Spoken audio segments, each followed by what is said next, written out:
Dans sa mission de desservir les populations en eau potable sur toute l'étendue du territoire national, la Congolaise des eaux, grâce à l'expertise de l'équipe dirigeante évoluant sous le management de son directeur général, Parfait Chrysostome Akita, s'est fixé des objectifs de taille dans plusieurs segments, entre autres investissement, extension du réseau de distribution, réparation et renouvellement des équipements, renforcement des capacités des unités de production, des cellules d'analyse et de contrôle de l'eau et la formation du personnel. Pour ce faire, au cours de l'année 2023, LCDE a exécuté sa feuille de route avec à la clé la réalisation des activités importantes à Brazzaville comme dans d'autres localités du Congo.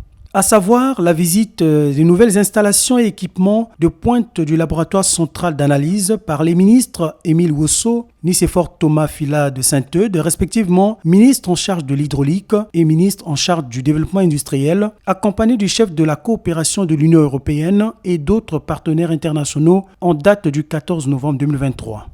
La rénovation de ce laboratoire vient à point nommé renforcer l'action de LCDE qui sera désormais au rendez-vous des attentes de la clientèle en matière de qualité de l'eau, tout en mettant à la disposition du public cet outil de pointe pour l'analyse des produits agroalimentaires de toute nature.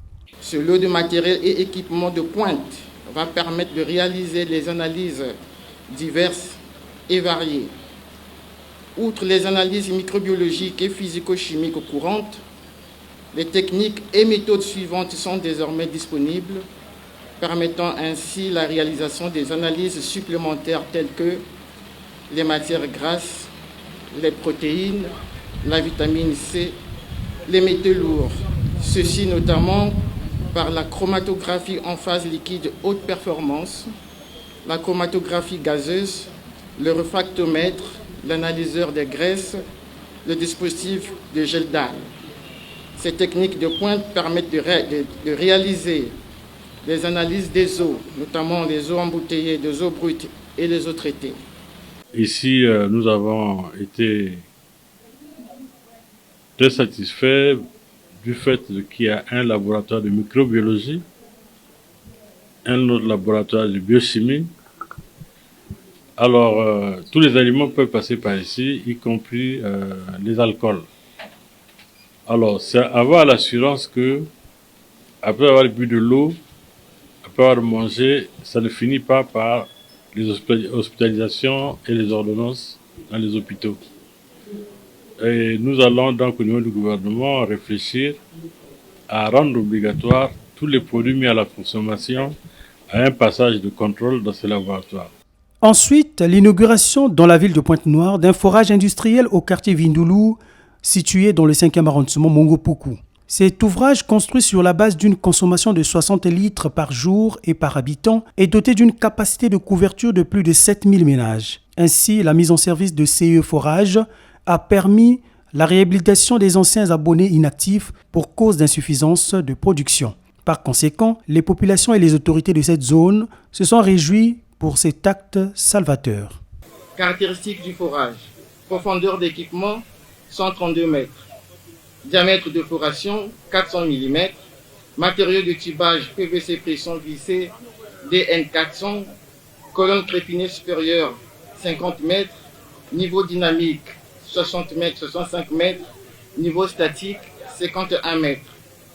Caractéristiques de la pompe, débit d'exploitation, 150 mètres cubes par heure, équivalent à 150 millilitres par heure, ou tout au plus 3 600 millilitres par jour.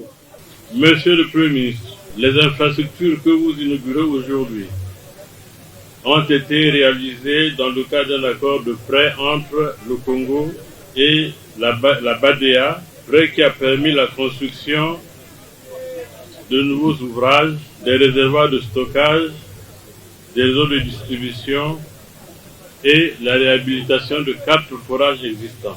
Nous mettons en œuvre une politique nationale du gouvernement et nous mettons en œuvre les instructions et les orientations du président de la République. S'agissant de cet ouvrage important, un forage industriel, qui va permettre déjà une chose, réduire et sinon arriver à la suppression au fur et à mesure des forages privés que nous avons tendance à installer dans nos maisons et qui ne garantissent pas une eau pure, une eau potable pour les populations. Ce forage industriel, et c'est la deuxième préoccupation, le deuxième intérêt, va permettre d'alimenter près de 160 000 habitants. Conscient des problématiques du développement des villes et de la croissance démographique qui impose une desserte conséquente et régulière en eau potable, le ministre en charge de l'hydraulique, Émile Wosso, a signé le 23 mai 2023 à Brazzaville un protocole d'accord pour la réforme dans le secteur de l'eau au Congo avec les représentants des sociétés Builder Jawara Solar et Hydro Opération Djoué SA. Ce partenariat vise la mise en œuvre du projet Djoué pour l'amélioration et le renforcement de l'alimentation en eau potable de la ville de Brazzaville. Nous sommes ravis et honorés de la confiance qui nous est accordée et on va évidemment mettre tout en œuvre pour honorer aussi la confiance qui nous est donnée. Je peux dire que c'est l'un des plus grands projets d'eau depuis l'indépendance. C'est votre vision que vous êtes en train de matérialiser, la vision du président de la République. Vous voyez au-delà. Vous voulez résoudre le problème d'eau du Congo pour les 50 ans à venir. Il s'agit d'un protocole nouveau entre le gouvernement et un investisseur étranger, africain, qui a déjà fait ses preuves au Congo, notamment à Pointe-Noire, en réalisant des grands travaux d'adduction d'eau dans la ville de Pointe-Noire. Nous avons effectué il y a quelques semaines, pour ne pas dire quelques jours, un repérage des sites où nous pouvions capter de l'eau potable et alimenter Pointe-Noire sur les 50 ans ou 100 ans à venir. Toujours dans cet élan de transformation, LCDE a réceptionné le 31 mars 2023 à Brazzaville les nouvelles infrastructures et installations d'adduction d'eau potable du projet PPS, projet d'extension en zone périphérique et de renforcement du service public d'eau potable à Brazzaville. Ce projet a par conséquent permis à LCDE de réaliser plus de 555 km de canalisation posée, 33 500 branchements dans les ménages, dont près de 10 000 réhabilités, 67 vannes du réseau primaire, ainsi que la sensibilisation de 380 000 citoyens aux bonnes pratiques de l'hygiène de l'eau.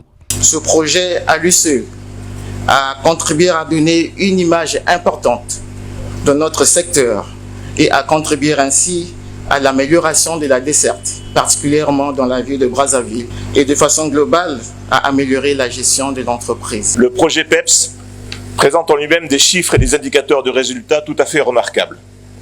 Un financement d'un montant de 65,6 milliards de francs CFA, soit 100 millions d'euros, le prêt le plus important accordé à la République du Congo par l'AFD. Plus de 580 km de canalisation posée dans des conditions délicates en raison de la topographie spécifique de Brazzaville qui nécessite une expertise et un savoir-faire très particulier.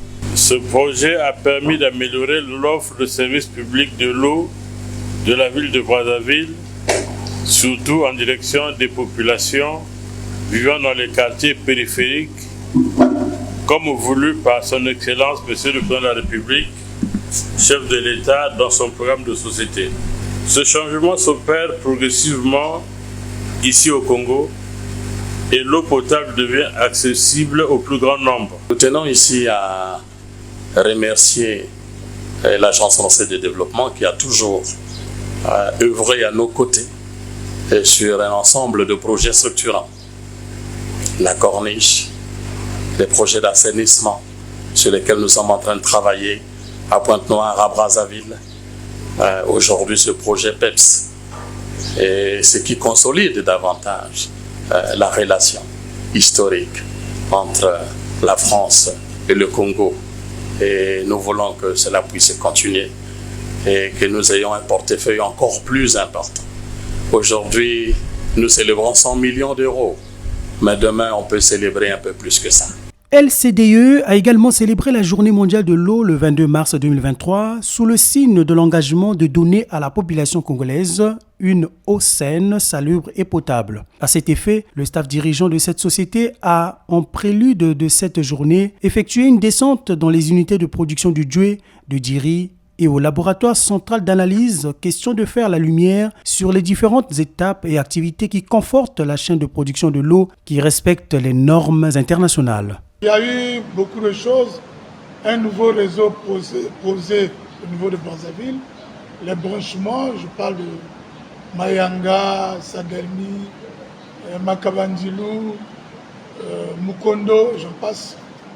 Il y a aussi la réhabilitation de certaines unités de production, commençons par là où nous sommes.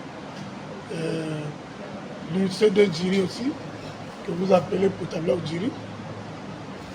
Bref, il y a eu de nouveau.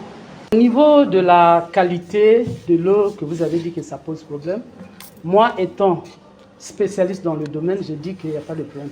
Étant donné que le résiduel est là pour protéger l'eau de la sortie des usines jusque sur la table du consommateur, quand vous faites les analyses, il n'y a pas de microbes. Quand vous faites la composition chimique, en dehors de la petite coloration, les paramètres des analyses physico-chimiques, que ce soit les éléments de pollution, que ce soit les métaux, vraiment, il n'y en a pas.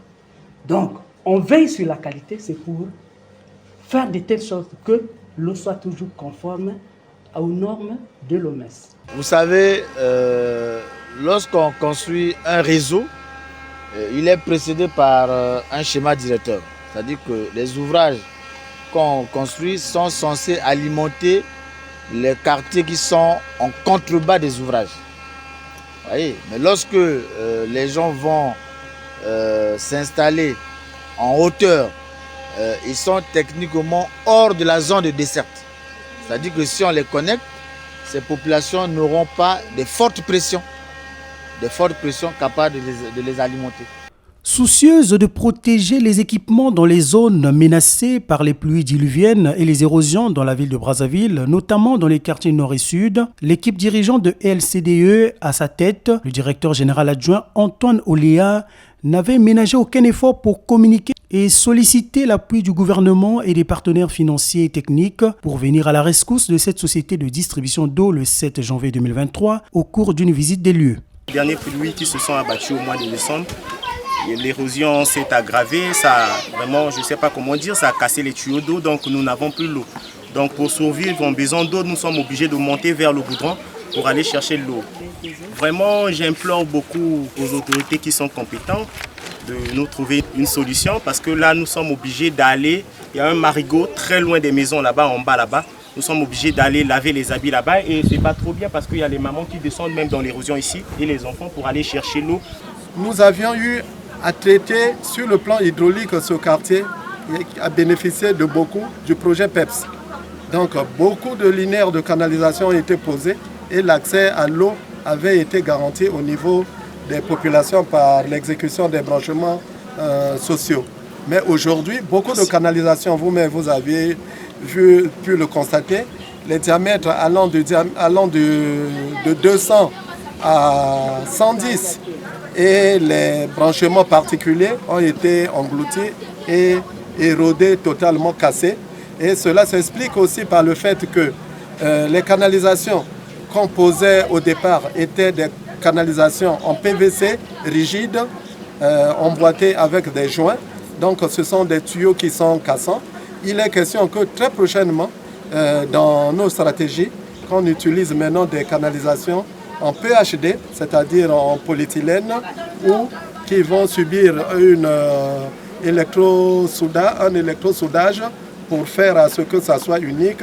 Et en cas d'érosion, ces canalisations ne pourront plus se casser et vont rester un peu comme les câbles électriques de EKRC. C'est pourquoi nous sollicitons au niveau des décideurs, c'est-à-dire au niveau du gouvernement, d'avoir un œil regardant sur cette problématique pour que LC2 ne puisse pas gérer ces problèmes d'aménagement, mais plutôt s'occuper de la production, du traitement de l'eau et de la desserte de l'eau jusqu'au robinet du consommateur.